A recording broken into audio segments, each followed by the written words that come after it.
างที่เธอเดินอยู่นั้นฉันรู้ว่ามันไม่ได้ง่าย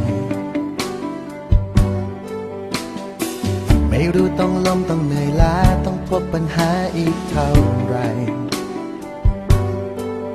จนกว่าจะเจอจุดหมายที่อาจจะไกลแสนไกลและไม่รู้เมื่อไรถึงจะสุดทาง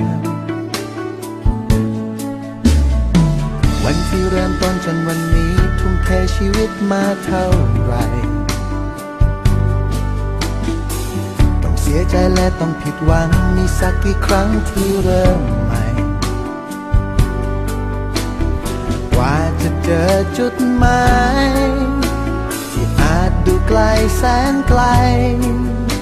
ไม่รู้อีกนานแค่ไหนถึงจะสุดทางจึงอยากจะขอ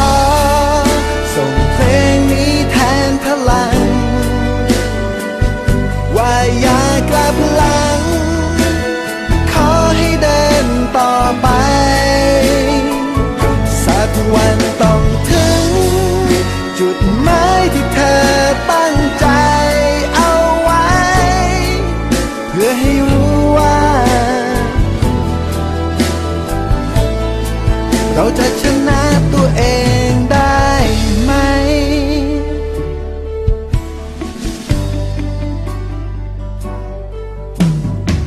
กว่าเธอจะเดินถึงจุดนี้ต่อสู้มาแล้วนานเท่าไหร่และทุกๆครั้งที่ผ่านพ้นก็เพราะอดทนใช่หรือไม่กว่าจะเจอจุดหมายที่อาจดูไกลแสนไกลและไม่รู้เมื่อไรถึงจะสุดทางจึงอยากจะขอส่งเพลงนี้แทนพลังว่าอย่ากลับหลังขอให้เดินต่อไปสักวันต้องถึงจุดหมายที่เธอตั้งใจเอาไว้เพื่อให้รู้ว่าเราจะชนะตัวเองได้ไหมอย่ากลัวแม้ว่าต้องเจอกับทางที่ดูมืดมนสักวันเธอจะผ่านพ้นหนทางที่แสนไกลจะยากเย็นสักเท่าไร